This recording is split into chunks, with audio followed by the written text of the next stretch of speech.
What's up, dudes? Welcome back to another episode of Rhomas Men's Team. Pretty simple. We are a group of guys helping each other make progress towards each other's goals. If you're new to the channel, awesome and welcome. If you want to help support the channel and join our pro team, head over to rhomasteam.com/pro, where you can contribute to us on a donation basis. We also give you access to exclusive content, mastermind groups, etc., etc. So anyway, hope you enjoy this episode, and we'll see you on the team.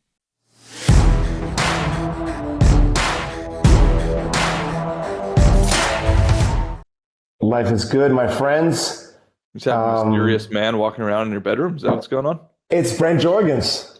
No way. And dude, if Brent can do an ab check, this guy is such a god. He's 5 months sober. He's got better abs than Wes. And he's dressing like a prep. Careful, let's see it. It is Brent Summer. Here we go. His shirt's already unbuttoned. What's going on over there, dudes? Guys, give him the abs. Give him the abs. Come on. Oh man. Animal. Dude, other side. This side's better. Like this V, dude, is insane. Anyway, throw on one of the golf shirts for me, would you? I thought it would be an opportunity to talk summer fashion with the lads. I read this fascinating article about the preppy style and how it originated at Yale University. There was a Jewish immigrant who opened a tailoring, like men's clothing store just across from the Yale campus. And he invented this look in order to distinguish himself from the rest of the people that were selling just formal attire, right? Interesting. And the look was like, the iconic preppy style. And I think this was in like 1902. So it was like blue blazer, dress shirt, Oxford blue dress shirt is what the article said, khakis and loafers. And this, while we think of this as the iconic American look now, like it was totally anathema at the time. Like loafers were something they wore in the Nordic countries that nobody ever wore in the US. And like it is something like the cowboy outfit and the motorcycle outfit are like the only other two really kind of indigenous American outfits. This is going to sound silly, but I wonder if athleisure wear, which I would argue, and Larry, push against me if I'm wrong, but in America, and especially out here in California, I would think that that's taken over like a massive footprint in the attire industry. So here we got the golf shirt, we got the blue golf shirt and the khakis, classic look. We got a brown belt that'll go with the brown shoes. A lot of loafers going on. And yes, while Larry, Wes, and Ray are all wearing athleisure wear currently, it is like you need no other indication that the apocalypse is forthcoming other than the fact that everybody is wearing athleisure wear in America. I am like, this is a call to arms. Like I'm summoning like the, all the superheroes of the Marvel universe that are tuning in today that, for 2 or 3 years since the beginning of the pandemic, we have been wearing flip-flops, track pants. We have letting our beards grow long and our hair grow long. And for those who are interested, I'm wondering if you'll join me on the return to formality. Well, let's talk about tuxedos, even though I'll be wearing one tomorrow at the ballet gala. But I'm not talking tuxedos. I'm talking just like a return. I want to talk about a return to dressing respectably. If so much of what we talk about is being a good man, being an honorable man, being a leader, let's talk about how you dress. Oh, this is, I would say, secretly and subconsciously, I've been dying to talk about this topic because I actually have a lot of thoughts on it. It's actually the way, in my opinion, the way that I first connected with Larry. But Larry, I want to get your thoughts on men's attire, and has the gentleman's attire now either deteriorated or graduated or just somewhat evolved to be more diversified? Larry, what are your thoughts? I think the pendulum the pendulum swung quite a ways when the whole element of being engaged, Gallup polls, people were turning off to work. And in an attempt to make people comfortable, they had to relax some standards.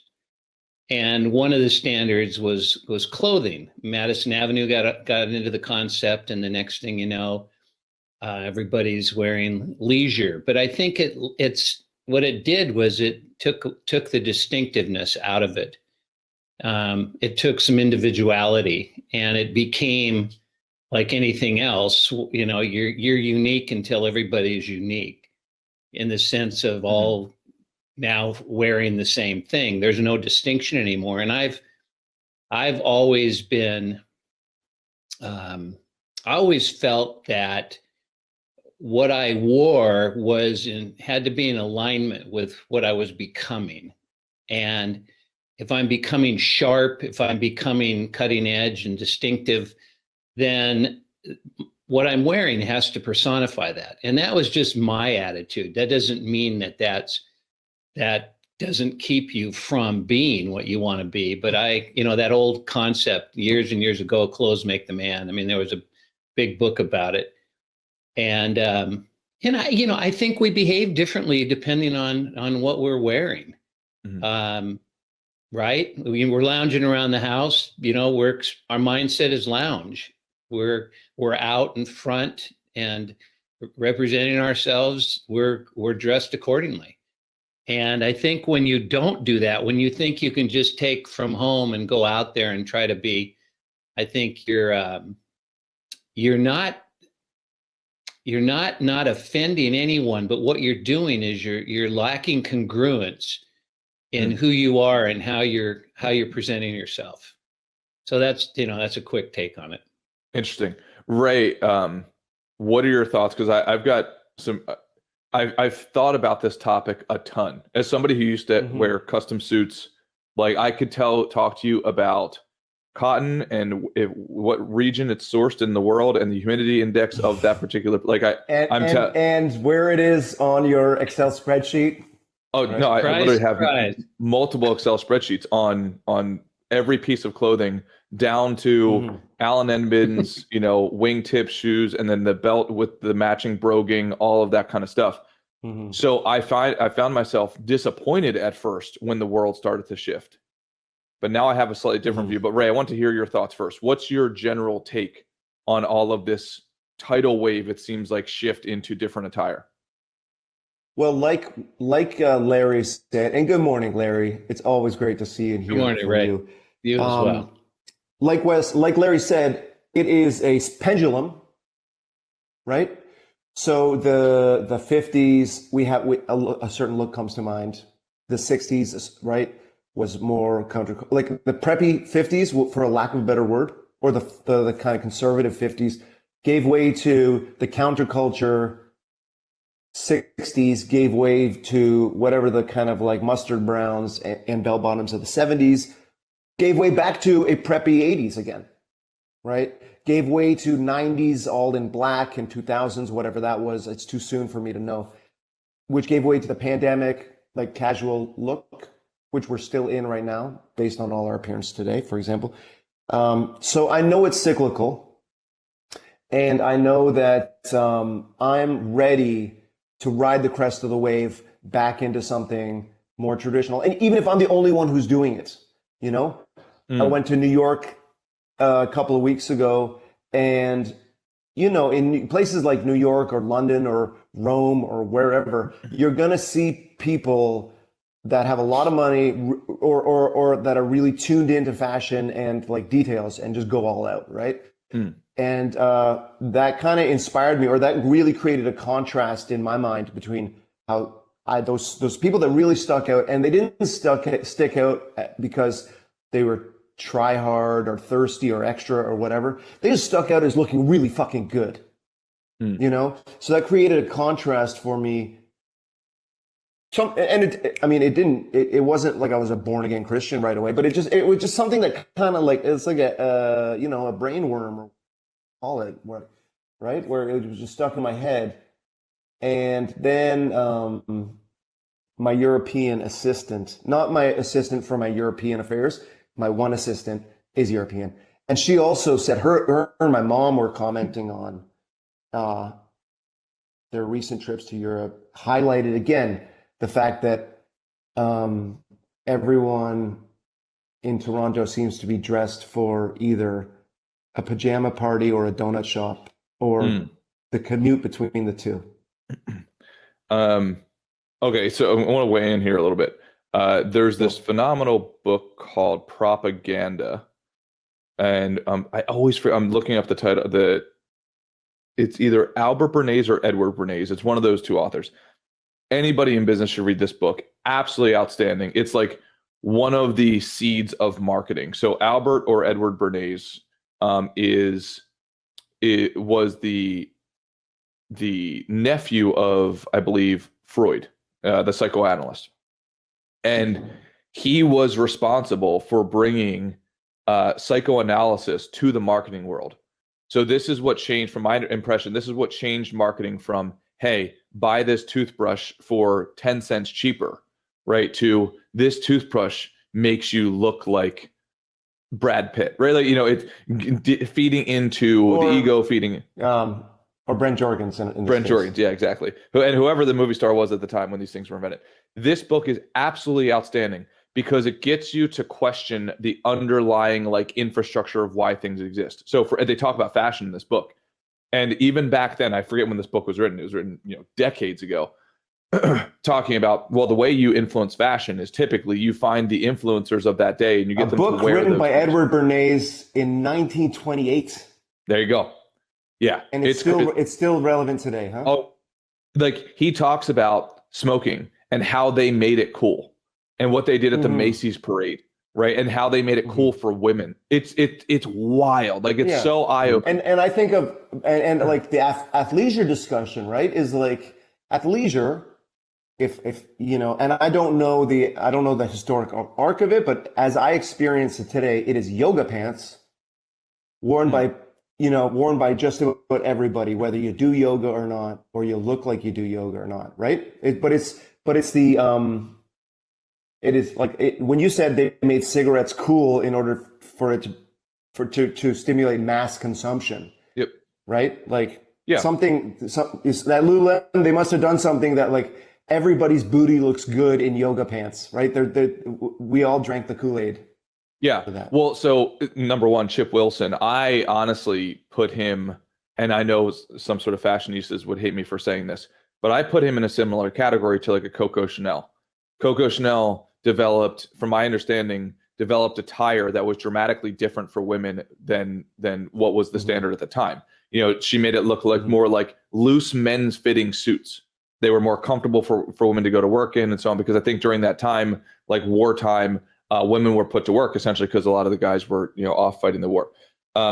But as we sort of dissect this, what the book talks about is the way that fashion is created is you pick the top of the hierarchy, right? And then you dress them in certain clothing of certain colors and materials. And then everyone who is below them in the hierarchy wants to then look like them. And then you have this cycle. So then those people at the top of the hierarchy now, I think it was Larry, you were saying earlier, right? Now it's no longer unique. So now the full fashion has now totally diluted through, saturated through the entire hierarchy. And then all of a sudden, usually what happens is the people at the top of that hierarchy will then look at the very bottom people. So you'll have this almost reverted, okay, and I hate saying it like this, but this is, I think, how the book positions it, is they'll look at almost poverty level, right? Or the artist level, the lowest socioeconomic level of what's their trend there. And then they pick out those trends and then they start to do that. A perfect example is if you've ever walked into Nordstrom recently for the last few years and you see the shoes that are dirty, right? They're new, but then they're dirty. I feel like an idiot even describing this, but that's an example. No, it's something Goose, I think they're called. Right. Yeah, or ripped got the little jeans is the scar. obvious example. Ripped jeans would be a perfect example as well. Yeah. Golden Goose shoes is what you're referring Golden Goose. to. Yeah. So now, for instance, let's dissect the suit. So if you look at the suit was originally, if I had to guess, the suit was originally created to have some sort of distinction between like management, like CXO level, and relative to employees, right? Like suits, not grease stained suits from the assembly line, et cetera, tie, 3-piece, et cetera. Well, now if you look at that, for the longest time, that now goes down to, I hate saying the word down to, but you get the point, right? Like down to waiters and McDonald's. waitresses. Oh, Exactly, yeah. to McDonald's, right? So, and hedge funders now pride themselves, or like tech entrepreneurs pride themselves in dressing as casual as possible because they get to operate outside of the conventions. That's the and also, right. That's like, the justification also, like, for their what's the cliche. point? Now, I land on the tradition. I love the idea of the specificity of what inch is the collar, what material is the cotton, and so on. However, I got to be honest. Now, my perception is if somebody walks into my office with a full suit, what do you think the first thing I think is? If you guys had to guess. Serious, professional. That's interesting. Like respects your time. I don't think that. Larry, I'm just curious to take a poll. Yeah, not that I'm right. I want to take a poll. Larry, if somebody came into your office with a full suit and tie on, what would you think? And like on a Tuesday at 1 p.m., you're not going to a gala, in 30 minutes. Hey dudes, sorry for the interruption here. Just wanted to let you know, if you want to join our pro team, go to romasteam.com/pro. You can help support the channel. You will also get access to exclusive content, masterminds, one-on-one sessions, etc. All right, back to the episode. I wonder where they're headed after they're done talking with me. Interesting. Cool. So what I think is salesperson. Like that's the immediate thing. Because out here in Southern California, or a Jehovah's Witness, one or the other. Yeah. Like something of like they're going to sell me on something, or they're trying to position themselves, they're trying to build a reputation ahead of time, which I can totally respect. But that's honestly the first thing. Like obvious sales strategy in the clothing. Okay. Exactly. Out here in Southern California, why else would you wear a suit at 85 degrees? Yeah, I think it's also a lack of confidence. Of course, you probably find that hard coming out of my mouth, but I think it's trying hard. I think the whole thing with clothing now is dressed. This is where I've noticed this in Corona Del Mar. Is dressed like you don't have any money. So right. It's not how much can I stand out, except there's still people trying to get in that attempt to stand out in what they're wearing to be noticed. And I think that's where clothing becomes competitive, and as opposed to being able to socialize and engage, you start, what are you wearing? And I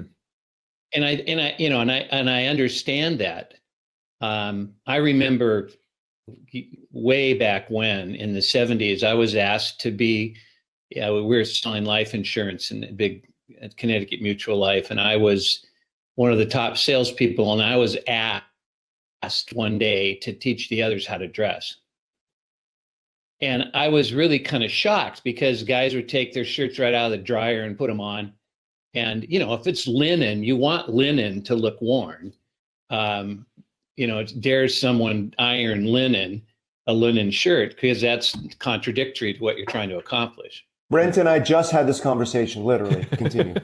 Did you? So, but it's interesting too, how upbringing can come into play. I remember in grade school, I was getting ready to go out and play, and my mom says, "You're not going out looking like that." And I said, "What are you talking about?" She goes, "Your jeans aren't ironed." Nice. This is going out to play. I learned how to iron. My grandmother taught me how to iron. And so the reason they wanted me to teach these other guys how to dress is because my shirts were pressed. They were tight around the waist because I tucked them into the underwear. And I mean, it was just all this importance of perfection in attire. Mhm. and it became pathological because if you had a wrinkle in your shirt, you were uncomfortable. And I went through a period where I would actually take a nice shirt and wrinkle it just so I could start to break away from that. But I think the whole premise was that image was more important than what you had to offer. And I think that's where things start to lose their sense of harmony and balance and coherence, right? I agree. But I would argue, I would argue that casual has become pathological now, right? If the richest people, if tech entrepreneurs, to signal that they are part of the tribe, wear blue hoodies, right? Just like Mark Zuckerberg. That is casual has become pathological at this point, right? And now, and at art fairs, I can tell you in the art world where we deal with the richest people, selling stuff to the richest people in the world, it's the same thing. Where the richer the guy is, the more like a bum he dresses, right? And I don't like. I want to push back on you a little bit because like I don't think that that's necessarily more evolved, right? I agree with you that a kind of a perfectionism when it comes to wrinkles and all that can be unhealthy. There's an unhealthy version of that. But I'm wondering if there's an unhealthy version of casual going on, especially when you see Gucci and Balenciaga and every other brand selling like literally $800 t-shirts, $800 hoodies, $1,200 sneakers, right? It's at that point, I think of like, this is why the terrorists hate us, you know, like, and stuff like that, where it's, and like, separate point is when I started dating Sarah and married Sarah, I desperately wanted to escape my chaotic life and really merge with her high society life, right? So that's when I started really dressing khakis, blue blazer, dress shirt, golfs, pocket square, loafers, no socks. And I had to evaluate why I was doing that, right? And was it because of it? And part of it was because I desperately wanted to fit in because I wasn't good enough, right? Or I needed a kind of like a costume or like a disguise to fit in to that world because I wasn't good enough as I am, right? Now I've grown up out of that kind of insecurity a little bit, but now I wonder like, can I dress like a prep? Can I dress like I just got off a yacht? With, you know, like, even though I've evolved out of that insecurity, I think I want to keep dressing like that, or I want to dress like that sometimes.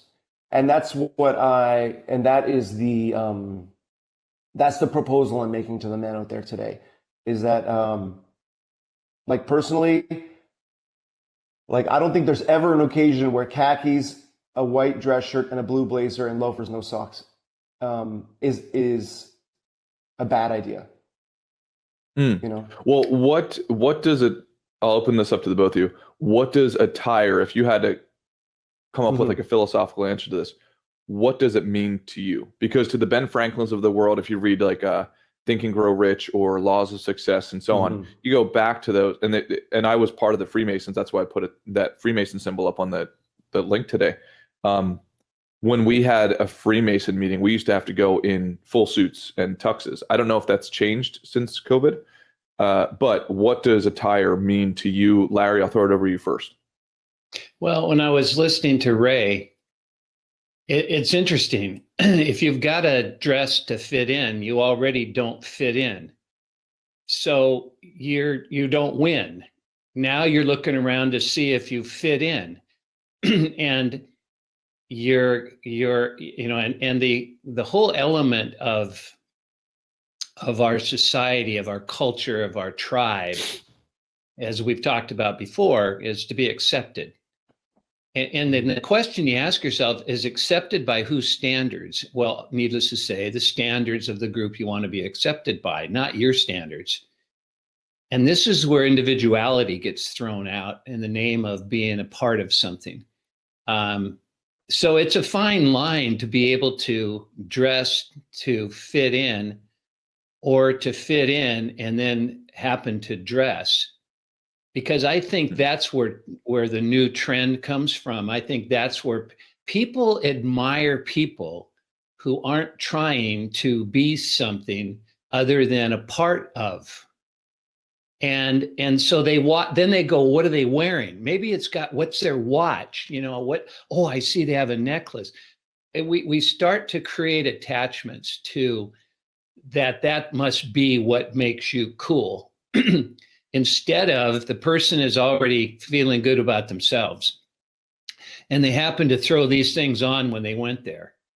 And I think that is a higher bar to emerge into, as opposed to, okay, what's everybody wearing now? And excuse me, because then we ask ourselves, what kind of people do we want to have as our friends, as the people we socialize with, people that we can't hold up against, or people that we grow together with. And so this is where, I'm always a little leery of having been it had been so toxic for me of trying to fit in, that now is like, what can I learn by going and being with these people? And then whatever I wear, I'm going to wear because it's comfortable. And, I wore this shirt instead of I was going to wear a blue collared shirt, because you guys are casual, and I wanted to respect that. And then by the same token, I threw a little bit of my individuality away. And it's this balance, and I think it's a good indicator to use it as a thermometer on what's my real intention in this. So that's my take on that. What about you guys? Yeah, Ray, what are your thoughts? I can't remember what my original thought was, because like a lot of things were stimulated by what Larry said, and I think of the definition of cool, right, is someone who's like comfortable in their own skin, regardless of what the conformity contest around them might be, right? And so I think of Black people in popular culture and how they used to just have this monolithic, like strong, tough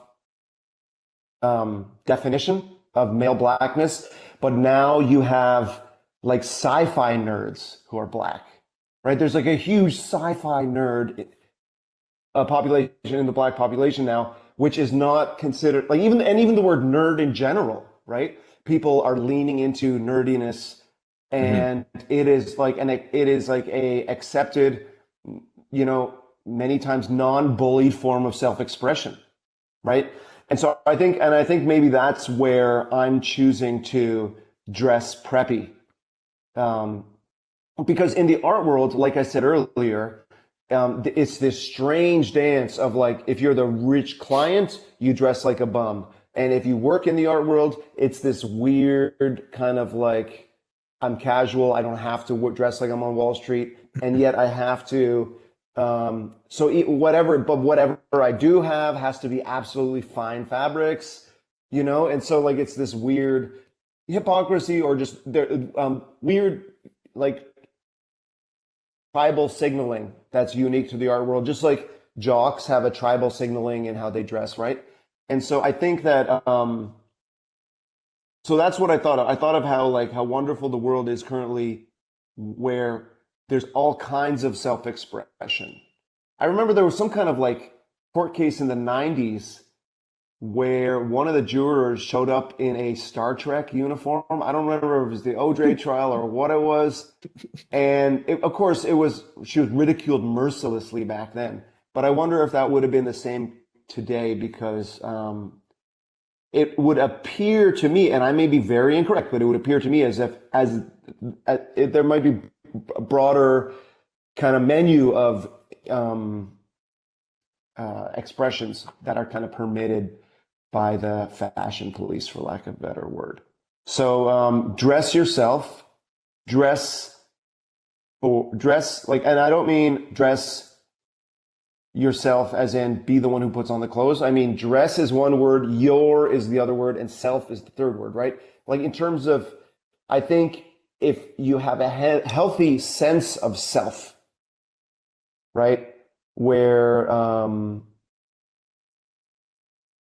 you like, I think that can dictate how you dress, right? And that's whether that is as minimal as possible, as maximal as possible, as casual as possible. Like dress the self, like dress the amazing self that you are, basically. Yeah, I think so. First, I think it depends on what level of resolution we want to go to with this conversation, because I really do believe that if a caveman were to hop on here on Crowdcast right now and he'd say, "What are you guys talking about?" Right? Like wearing a loincloth, maybe not block even the that. wind. Like Right, just exactly. block the wind from my junk, right? Yeah, you're talking about the most comfortable thing. The most comfortable thing is probably just your skin. You know, God gave you this comfortable thing called skin, right? Like, so I don't think we're gonna, in my personal opinion, is I don't think humans are going to be able to divorce themselves from the underlying like hierarchical game, like tribalism, like you're saying. And I think it's very important. I do think it's warranted to have a story of like, hey, this guy dressed like Spock and he's showing up to the O.J. Simpson trial. I'm not so sure he's congruent, like he's mentally aligned with society. Yeah. He's not a proper sample of the population, you know, because the signal there is if he's doing that, he's probably substantially far away from other like key dimensions of society. There's a good chance. Yeah. Fortunately, you have to go off a limited data set. So it's like if I show up to any business meetings in a Star Trek outfit. Right, or a Star Trek app. The reality is, right, the human on the other side is going to be like, I don't know. Now I could. I'm not giving this guy a dime. Yeah, right. I could argue that's like, what's the difference? It's just cloth. Like, yeah, I could break it down to its like atomic level and say like, really, what is this? But there's a whole bunch of sub narrative going under it. My personal view of attire, the number one prerequisite for me is, I don't care what somebody wears, but if that person was my brother, I would say, are you doing it with intention? Or did you just roll out of bed that way? That was the easiest, like low-hanging fruit. That to me is the cutoff line. If you're showing up, and you brought that up before. You brought up that before. What like that is that intention is the kind of determining factor when you're leaving the house, when you're going on a date, whatever. Exactly. And I know when some people hear this, they're going to want to defend that. Like, oh, what's the difference? Like, no, the difference is like, my personal view is to have the gift wrapping match the quality of the gift inside of it. So as long as that is congruent, then I'm all game. So I don't care if it's Lululemon or if it's a 3-piece suit, et cetera. Now, there is part of the pragmatic sort of Venn diagram there that is pragmatism. Dude, when the most expensive suits, I mean, you guys know this, you can't raise your arm above like shoulder height without like messing up all of the geometry. Like I literally, before I used to go to work in New York and Philadelphia and Boston, sometimes I could not reach my teacup in the cupboard right in the morning. Like I'd have to get on a chair and like try to, do one of these things. That to me, the janitor would have to get it for you. Yeah, that seems pretty crazy, right? Like to have. That reminds me of a suit I had that was so big you could raise your arms and your suit arms didn't raise. Yeah. It's pretty wild. So I think there's an element now of like pragmatism. Why have a $3,000 suit when you can't move in it? And I also say now that we have the Andrew Hubermans of the world and all of these people teaching us like what real fitness is and mental fitness and emotional fitness and physical fitness. If you're not integrating fitness throughout your day, right? Like you're massively behind the 8 ball. So I want to be able to drop down and do 20 push-ups, or I want to be able to do a downward dog like 10 times throughout the day. And a suit will not allow me to do that. So there's an element of pragmatism. And now, like, I also think if you look at the athleisure wear market, and Larry and Red, like if you are okay with it, please send me your waist size and your inseam via text. And I want to send you these pants. Now the athleisure wear market has clean lines. You pervert. Yeah. You pervert. So I want to say you're gonna make a waist down. You're gonna make a waist down mannequin of me and Larry. I know what's going on. Yeah. So there's these pants from Rhone, this company called Rhone, and they are the resort pants. They look like dress slacks. Now they don't look like pleated, crease in the middle, like high quality suit slacks, but they look like work slacks. Those pants, like you could go work out in them. So I think now they still have all the clean lines, they have the intentionality, and they have the pragmatism. So that's where I would say is like, what is for both of you, what is your Venn diagram of attire?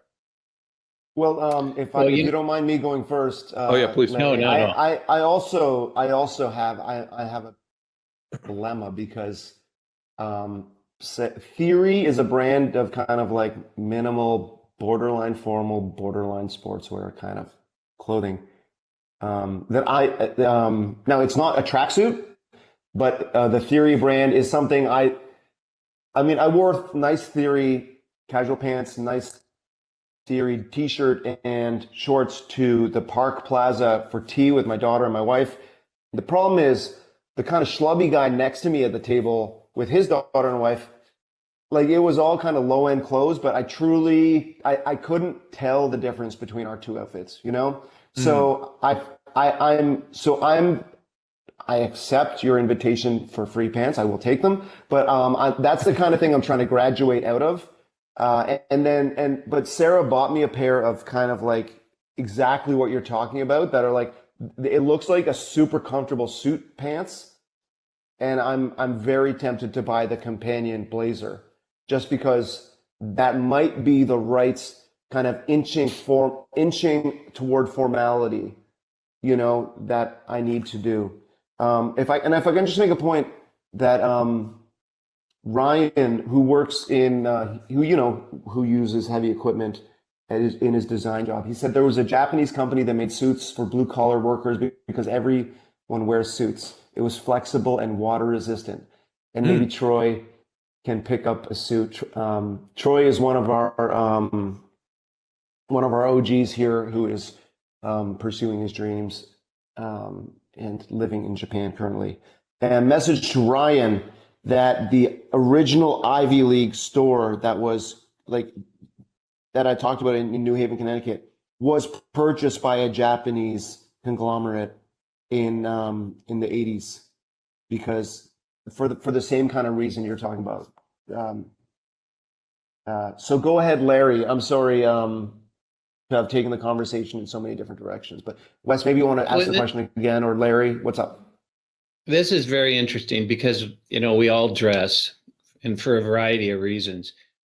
And one thing that my wife has been a good balance for me is, what are you going to wear tonight? I'm just going to throw some jeans on. And she goes, I don't think jeans is going to be appropriate tonight. And so there's a bar of respectability, and it's not for you to so much respect yourself as to respect the group that you're going to be involved with.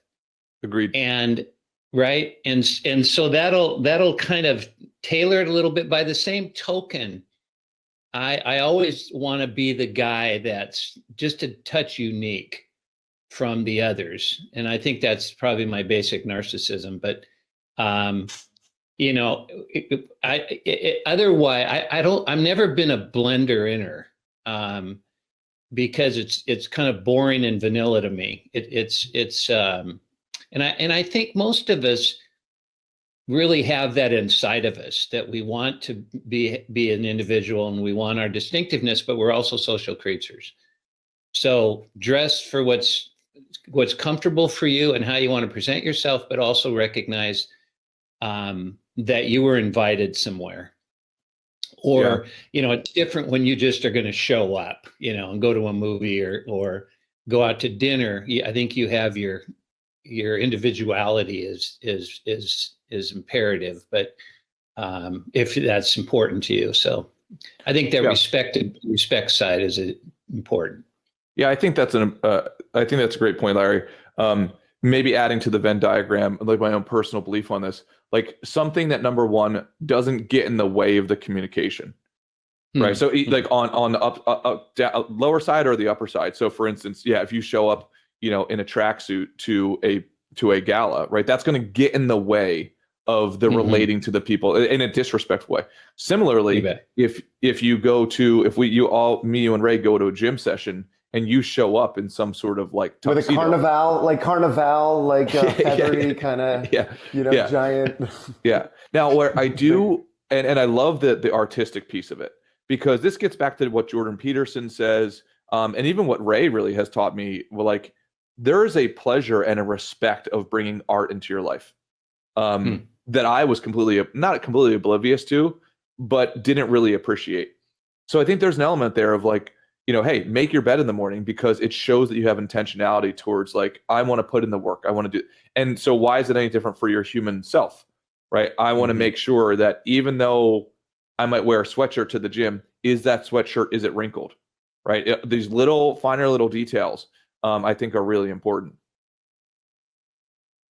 Yeah, and I think, Larry, I don't call it narcissism. Like, you are the superior man, and like, you're not allowed to say that, but I am allowed to say that about you. That like, you are a much higher expression of manhood than most of the guys out there. Would you not agree, Wes? Totally agree. Completely agree. And so like, I think, and so you like, I don't want you to, and again, I don't want you to dumb it down so that like, you can blend in with the herd, right? Yeah. Like, I want that self-expression from you, and I want that from me.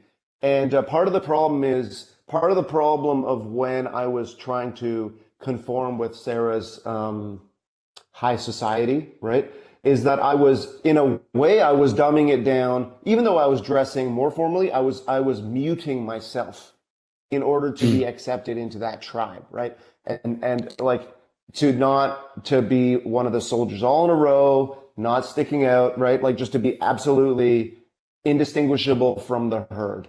And that's not how I live today, even if I might be wearing the same outfit occasionally that I am when I was trying to blend, right? And trying to be absorbed into the herd. That's not the case today. And that's why I'm calling for a preppy summer. Yeah. Okay, boys? You heard the argument from the West Coast. That's fine. They're good at rap music and palm trees. For the rest of us, I'm calling for a preppy summer. And I will be posting pictures to the Discord of Brent in the outfits that with the fashion show we did today. And I would defy you all not to break out into an erotic sweat. Well, let me put a couple more variables on the table here. Number one, if anybody wants to walk away with some sort of practical insight from this conversation, a couple ways that I think about it is fit, right? Like, I think that's a very important. Like, absolutely. Now there's ways of saying, okay, we're gonna go loose fit, right? Like, oversized sweatshirts, etc. Like, and that's for a certain venue. But I would say pay attention to that, right? Like, look at the silhouette of your body, look at the silhouette of the clothing, and there has to be a certain relationship there, in my personal opinion. That I will say also, though, that there's an element of, okay, I'm going to have to pay more for Lululemon, because honestly, if I go to a Walmart, just to sound like, it doesn't have some of the practical engineering elements, right? Like, the pockets are too shallow, so my phone shows when I'm walking. Do you know these little pieces that for me is not congruent with my like specific type of like mentality? But then I think can be a large chasm between what is aesthetically appropriate, what is practically engineered. And then there's like, if we go to the Gucci's and the Louis Vuittons and so on, in my personal opinion, there's just this premium on top of it that is purely a hierarchy play, which for me, then I'm out, right? Like, especially if you add discomfort and hierarchy on top of it, it's like, I'm not paying $800 for a t-shirt because there's no practical element to it.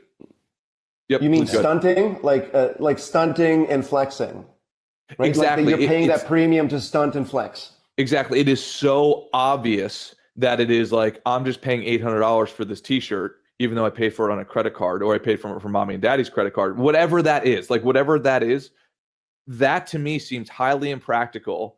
And most of the times it looks foolish. And it's purely a play, per my perception, purely a play on like, I'm better than the tribe just because of like this monetary aspect. So for me, that's where I'm out. I'm happy to pay for a Lululemon that's $127 or whatever for a pair of pants. I'm not willing to pay $800 for a pair of pants if it serves me no extra benefit other than I just get to say or show off to the group that I can pay for an $800 pair of pants. Larry, what are your thoughts on that? Larry said Corona Del Mar, by the way. Corona Del Mar is like top of the food chain when it comes to this stuff. Right. Yeah, there's a lot of reasons. There's a lot of reasons to gag when you wander around and watch how some people present themselves. But first off, I want to thank both of you for that great compliment you gave me of not dumbing things down. I think that's something that we all need to take a look at in our lives and stop diminishing our own individuality and be willing to share what's on our mind without self-degradation. And so that was a very nice wake-up call from each one of you, and I appreciate that. Thank you. And I think the other element, and then I've shared enough, is the why are you wearing it? Whatever it may be, whether it's an attitude, it's your personality, your facial expressions, what's driving all of that? And I think that is where real fashion comes from. I think when the fashion becomes a statement, not the person that's wearing it, we have a huge contradiction. It's like the $800 t-shirt as opposed to, one that just happens to be comfortable and it also looks good. It's the reasoning behind it. And I really believe that our whole quest in life is integration. To be really, truly able to manifest this whole creative spirit that we have, this artistic flair, to be finding out and letting our flower bloom so that we can truly let others see the real inward beauty that we offer. And to me, that's what attraction is. And that's why I enjoy you guys, because you're unique, you're flavorful, you're tasty in the sense of your individuality, and Wes, you're just your obsession and curiosity with finding out to the nth degree behind something, to where it becomes fascinating and you bring it to a simplistic fashion so that we all understand. And Ray, you are just this creature who continues to unfold and discover and begin to recognize how much value you bring to any element that you find yourself in. And to be able to experience that in the little time I've spent with you guys, and it's really good for me. And Diane goes, you didn't do a podcast, what are you doing with your time in there? And I go, I'm growing. That's what I'm doing with my time in there. And she goes, okay, well, we'll put it on the calendar. Larry, so you don't miss it. Larry, I never knew that, like, describing me as basically a delicious cup of Colombian coffee, rich, bold, complex. Yeah. Cinnamon high notes. Yeah. Like, I never knew that would be the highest compliment you can pay me. And he describes my autism like it's just this beautiful thing. Right. It's just great. I appreciate it, man. Right. Like, and in the comments, like Larry's writing, nobody tell Wes there's a piece of dust on his shoulder or else he'll have a panic attack. Right. We can all see it. But my wife also wonders why I spend this time with my men. And like, just to add to what you said, God moves in mysterious ways. Right. And I want you guys to go have an amazing week. I want you to dress your space self. Like, like you are God's finest masterpiece, and you're good enough the way you are. And so dress exactly how you want to. Me, I'm going to dress like I just got off a yacht. You guys have a great week. I'll see you on Friday. All right, dudes. Thanks, All right. guys. Thanks, Later. guys.